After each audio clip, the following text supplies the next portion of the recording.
तो हम लोग स्टार्ट करते हैं आपका next chapter, that is general principles and processes of isolation of elements, या सिंपली बोलो आप मेटलर्जी, है ना।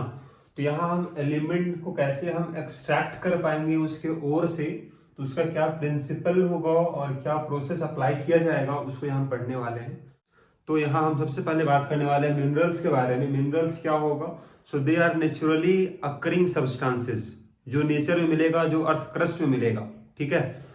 तो इसको यहाँ डिफाइन कर लेंगे हम लोग, the naturally occurring materials in which metals और देयर कंपाउंड्स अकर, मतलब मेटल्स होगा या फिर उसका कंपाउंड्स होगा, ठीक है, उसको बोलेंगे हम मिनरल्स। वो कहाँ पाया जाएगा? अर्थ क्रस्ट में पाया जाएगा, ठीक है। तो अब नेक्स्ट होगा आपका और क्या होगा? तो और आपका क्या होगा? तो और is that mineral from which metal can be extracted economically, मतलब वैसा मिनरल जिससे हम मेटल को एक्सट्रैक्ट कर पाएंगे इकोनॉमिकली, मतलब कम खर्च में, उसको बोलेंगे हम और। क्योंकि जो मेटल आपको मिलेगा उस मेटल को फिर आपको मार्केट में सेल भी करना होगा या फिर उसका कुछ और भी एप्लीकेशन होगा, तो कॉस्ट जितना कम होगा उतना बेहतर होगा, ठीक है। तो वैसा मिनरल जिससे कम खर्च में आपका मेटल निकल जाए, मेटल बाहर आ जाए, मेटल एक्सट्रैक्ट हो जाए, उस मिनरल को बोलेंगे हम ओर, ठीक है। तो those minerals from which the metal may be extracted conveniently and economically, ठीक है। इसका मतलब क्या होगा? जितना भी ओर होगा वो सब मिनरल ही तो है, लेकिन सारा मिनरल ओर नहीं हो सकता। इसका मतलब यहां नोट कर लोगे आप, all ores are mineral but all minerals are not ore, ठीक है। अभी हम बात करने वाले हैं आपका स्टेप बाय स्टेप कैसे आप मेटल को एक्सट्रैक्ट कर पाओगे उसका ओर से, ठीक है। So let us see what are the steps. तो सबसे पहले आपको ओर मिलेगा आपको फ्रॉम माइंस, ठीक है। तो माइंस से आपको ओर मिल गया। इस ओर को सबसे पहले इसको आप पाउडर फॉर्म में कन्वर्ट कर दो। सबसे पहले यहां आपको बना देना है इसका powder form. So this is powdered ore मिल गया आपको, ठीक है। अब पाउडर बनाने के बाद इसको हम लोग कंसंट्रेशन करेंगे, मतलब जो भी कुछ यहाँ इम्प्योरिटी होगा उसको हम हटाएंगे। So next one is concentration of powdered ore, ठीक है ना। तो ओर को हम क्या कर कंसंट्रेशन करेंगे, तो यहां पर क्या मिल जाएगा आपको? We get here concentrated ore. So this one is concentrated ore मिल जाएगा। अब जो ओर मिला होगा तो यहाँ कुछ गंदगी बाहर हो चुका है। अब जो ओर आपके पास मिला है इसको हम लोग कन्वर्ट कर देंगे उसके ऑक्साइड में, जो मेटल होगा उसी का ऑक्साइड में कन्वर्ट कर देंगे हम। तो यहाँ मिल जाएगा आपको oxide, this is oxide of metal आपको यहाँ मिल जाएगा, ठीक है। तो कंसंट्रेटेड ओर को पहले आप क्या कर दो, उसको ऑक्साइड में कन्वर्ट कर दो, फिर उस ऑक्साइड को आप रिडक्शन कर दो। तो अगर उसका आप रिडक्शन कर दोगे आप, तो क्या मिलेगा आपको? यहाँ मेटल मिल जाएगा, लेकिन वो इम्प्योर फॉर्म में होगा। So we get here impure metal. फिर इसका आप रिफाइनिंग करो या प्यूरिफिकेशन करो, तो यहाँ पर ही आपको करना होगा रिफाइनिंग। रिफाइनिंग करने से क्या मिल जाएगा आपको? सो रिफाइनिंग के बाद आपको मिल जाएगा प्योर मेटल। सो ये आपको कुछ स्टेप हुआ जो हम लोग यहाँ करते हैं। तो मेनली आपको पाउडर्ड ओर मिलेगा, तो आपको यहाँ सीखना है what are the concentration processes, ताकि हम कंसंट्रेटेड ओर मिल जाएगा आपको। फिर इसके बाद कैसे कन्वर्ट करोगे उसको ऑक्साइड में, ये हमको पढ़ना है। यहाँ पर ही हो जाएगा आपको conversion. We have to study here conversion to oxide, है ना। तो ऑक्साइड आपको बनाना है। फिर ऑक्साइड से कैसे मिलेगा आपको मेटल, तो यहाँ आपको पढ़ना होगा what are the reduction processes, है ना। फिर उसके बाद इसका रिफाइनिंग कैसे होगा, तो रिफाइनिंग में आपको पढ़ना होगा। तो बेसिकली यहाँ हम लोग देखने वाले हैं what are the concentration process, कैसे हम कन्वर्ट करेंगे ऑक्साइड में, और कैसे हम रिडक्शन करेंगे, और कैसे हम रिफाइनिंग करेंगे, ठीक है। तो बेसिक पहले हम ये जानेंगे।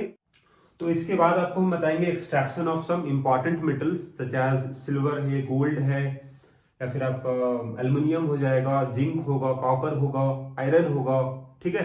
तो ये सब का एक्सट्रैक्शन हमको पढ़ना है, ठीक है। सो नेक्स्ट हम बात कर लेते हैं आपका कंसंट्रेशन ऑफ ओर, ठीक है। तो ये होगा आपका, यहाँ हम इसको डिवाइड कर रहे हैं दो पार्ट में। पहला हो जाएगा physical method, first one is physical method से हम कंसंट्रेशन करेंगे। इसमें कौन कौन सा आपको मेथड्स आएगा उसको भी यहाँ लिख लेते हैं हम लोग।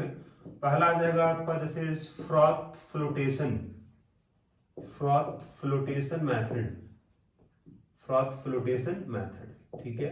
सेकंड हो जाएगा gravity separation method, gravity separation, gravity separation, ठीक है। या फिर इसका एक और भी नाम, it is also known as hydraulic method, so this one is hydraulic method, ठीक है। नेक्स्ट यहां हो जाएगा आपका magnetic separation method, this is magnetic separation, magnetic separation method. तो ये सब फिजिकल मेथड में आएगा, यहाँ पर रिएक्शन नहीं होगा, ठीक है। तो पहला हुआ फिजिकल मेथड में 3 मेथड आ गया आपका, froth flotation, gravity separation, magnetic separation, ठीक है।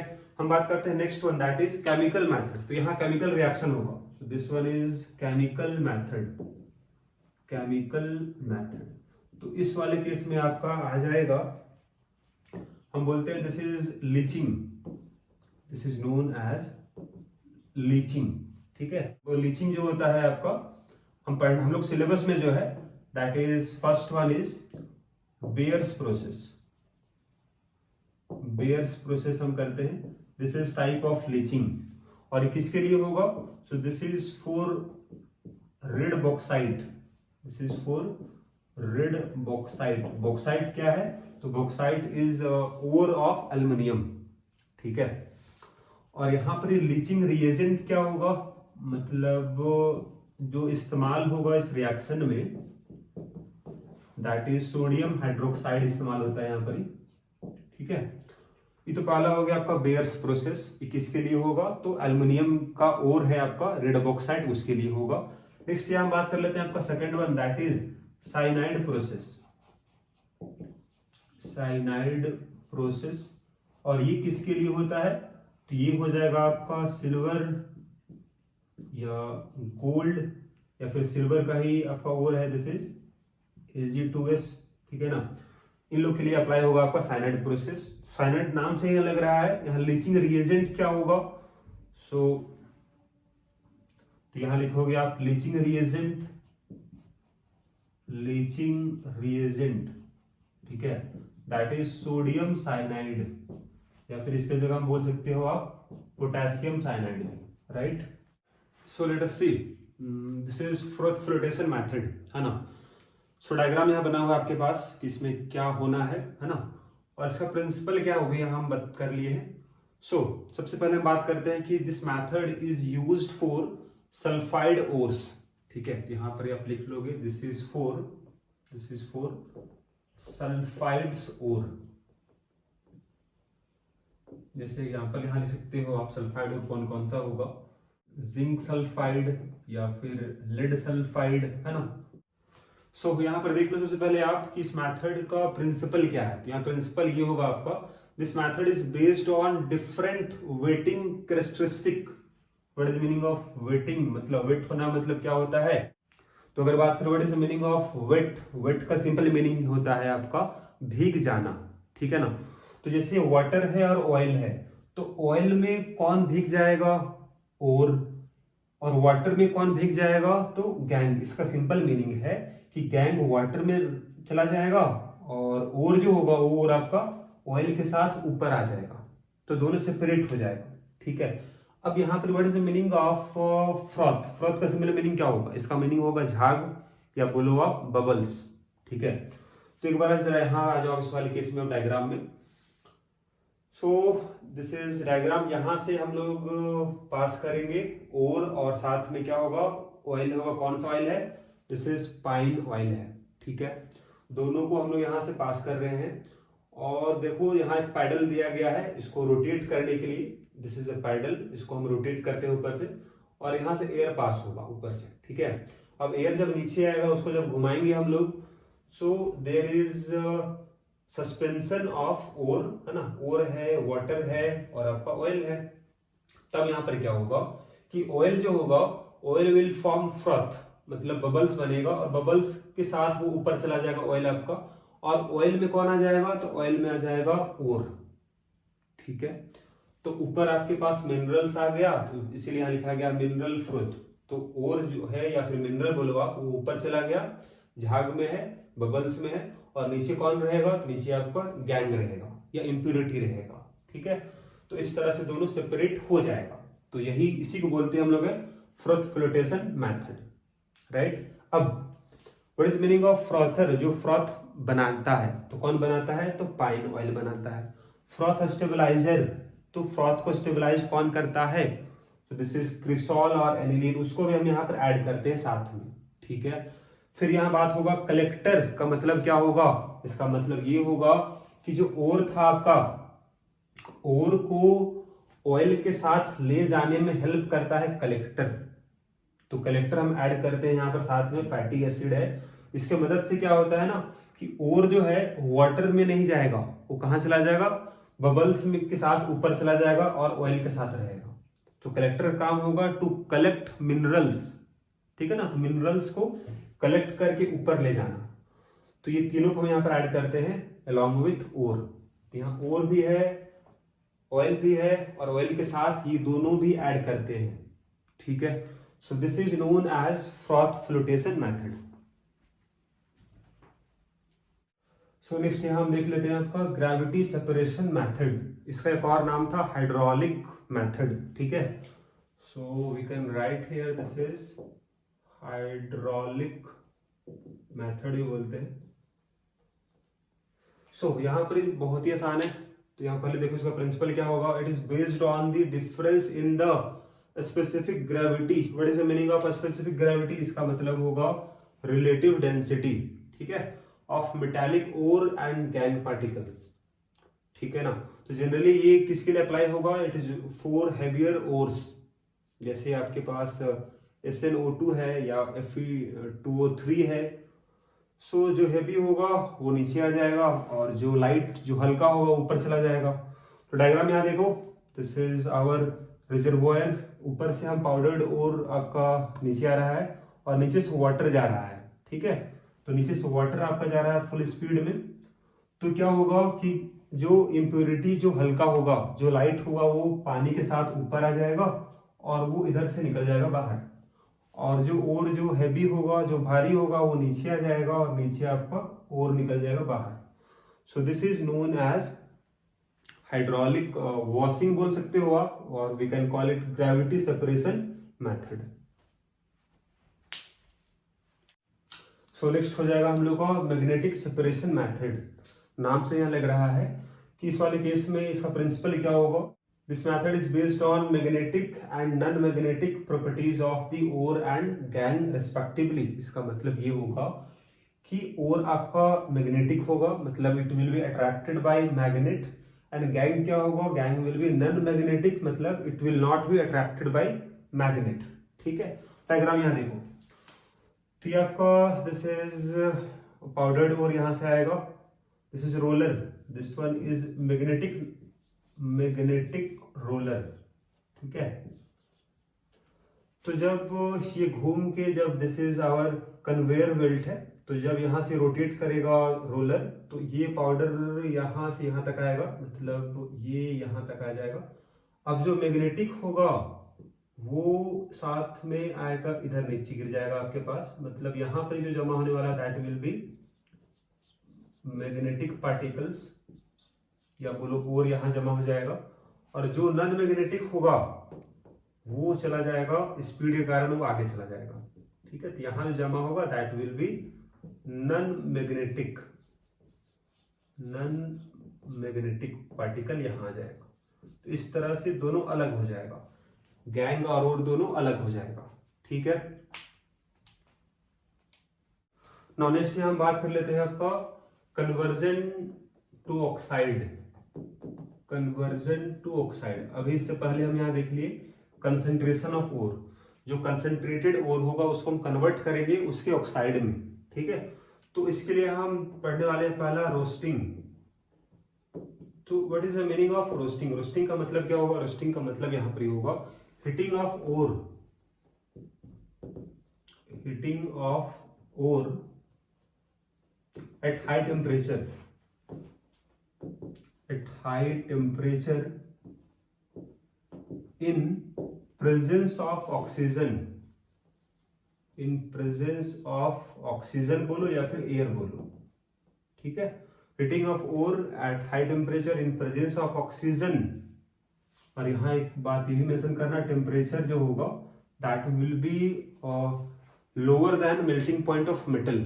ऐसा नहीं कि मेटल मेल्ट हो जाए, मेल्ट नहीं होना है, ठीक है, तो उससे कम टेम्परेचर ही होगा, मतलब यहाँ टेम्परेचर जो होगा that will be less than melting point of metal, right, उससे कम ही टेम्परेचर रहेगा। तो heating of ore at high temperature in presence of air to form metal oxide आपको मिल जाएगा, ठीक है। जैसे एग्जांपल यहाँ देख लो आप एक, जैसे अगर आपके पास जिंक सल्फाइड है तो इसको आप हीट करोगे इन प्रेजेंस ऑफ ऑक्सीजन तो क्या होगा, it will form zinc oxide plus बन जाएगा SO2, राइट। अब जो यहाँ मिला होगा आपको zinc oxide, this will be porous, तो यहाँ आप नोट डाउन ये करोगे आप कि जो आपको मिलेगा metal oxide that will be porous. Porous का मतलब ये है कि इसमें स्मॉल स्मॉल पोर्स होगा।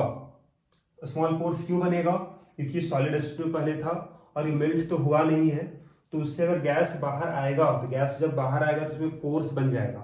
पोर्स बनने से क्या हुआ कि इसका सरफेस एरिया बढ़ गया। अब अगर सरफेस एरिया बढ़ जाएगा तो इसका रिडक्शन काफी आसानी से हो जाएगा। मतलब रिडक्शन जो हम पढ़ने वाले हैं नेक्स्ट जो का होगा रिडक्शन, तो रिडक्शन प्रोसेस जो होगा ऑक्साइड का that will be easier. That is why यहाँ हम रोस्टिंग करते हैं ताकि आपका ऑक्साइड जो होगा that will be porous, surface area बढ़ जाएगा तो ज्यादा आसानी से उसको हम रिड्यूस कर सकते हैं, ठीक है। तो अब यहां पर सेकंड हो जाएगा that next one is calcination. Calcination इसका मतलब भी क्या होगा, यहां भी हीट करते हैं हम लोग ओर को, यहां लिख लोगे आप heating of ore at high temperature. यहां भी बोलेंगे हम temperature should be less than melting point, यहां भी लिख लोगे आप temperature should be less than melting point of metal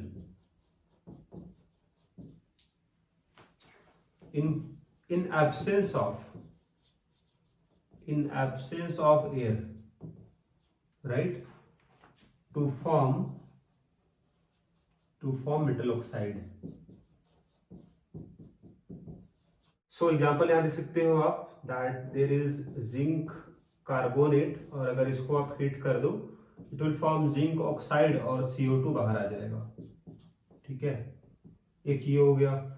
या फिर सपोज यहाँ पर अगर हाइड्रोक्साइड भी होगा, फॉर एग्जाम्पल FeOH3, अगर इसको भी आप हीट कर दोगे so it will form it's oxide Fe2O3 और H2 बाहर आ जाएगा, ठीक है।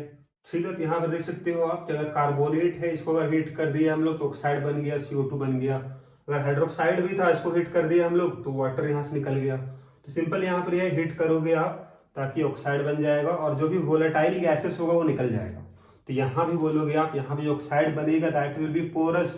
पोरस क्यों होगा, क्योंकि जो गैस निकलेगा, गैस जो निकल रहा होगा दैट विल मेक पोरस, है ना। जो ऑक्साइड कैसा होगा, पोरस होगा। पोरस होने से फायदा क्या होगा, सरफेस एरिया बढ़ चुका होगा ताकि रिडक्शन जो होगा नेक्स्ट स्टेप में दैट विल बी इजियर।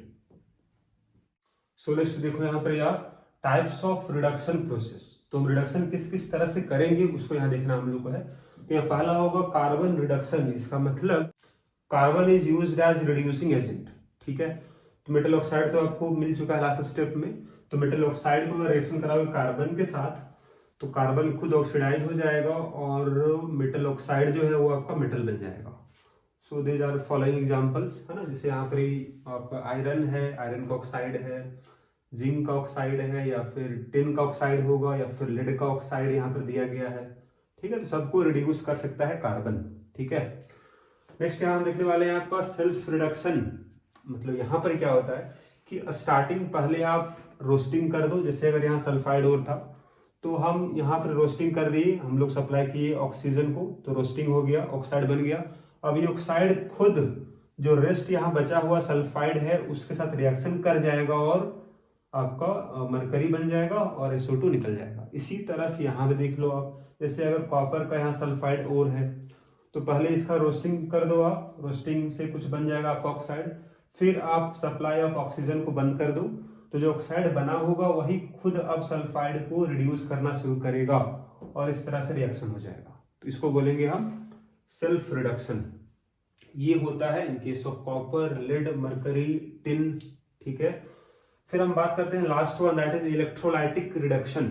तो ये किसके लिए होगा? ये केवल होगा only for S block metals and aluminium, मतलब जो हाईली रिएक्टिव होगा। अब ऐसा क्यों? जैसे एस ब्लॉक में जो metals they are highly reactive, तो हम बात करते हैं पहले कार्बन रिडक्शन में, तो यहाँ हमको स्ट्रांगली हीट करना पड़ता है तभी ये प्रोसेस होगा।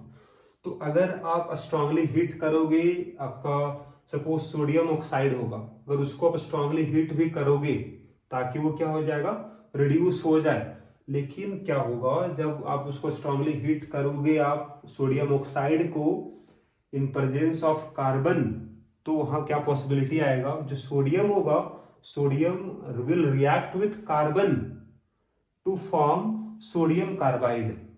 या अगर सपोज यहाँ मैग्नीशियम होगा तो magnesium will react with carbon to form magnesium carbide.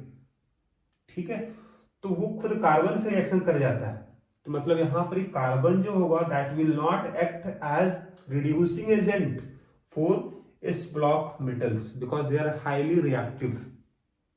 तो इस केस में यहां पर क्या होता है कि इसके लिए हम इस्तेमाल करते हैं इलेक्ट्रोलाइटिक रिडक्शन, जो आप पढ़ चुके हो इलेक्ट्रोकेमिस्ट्री में। मतलब हम इस ब्लॉक मेटल्स का कंपाउंड लेंगे हम, इट कैन बी हाइड्रोक्साइड और वी कैन टेक ऑक्साइड और क्लोराइड लेंगे हम, उसका मोल्टन फॉर्म ले लेंगे या फिर उसका हम एक्वा सॉल्यूशन ले लेंगे। ठीक है, और उसमें हम लोग फिर से वही एनोड होगा, कैथोड होगा, तो कैथोड में आपका रिड्यूस हो जाएगा और मेटल डिपॉजिट हो जाएगा कैथोड में।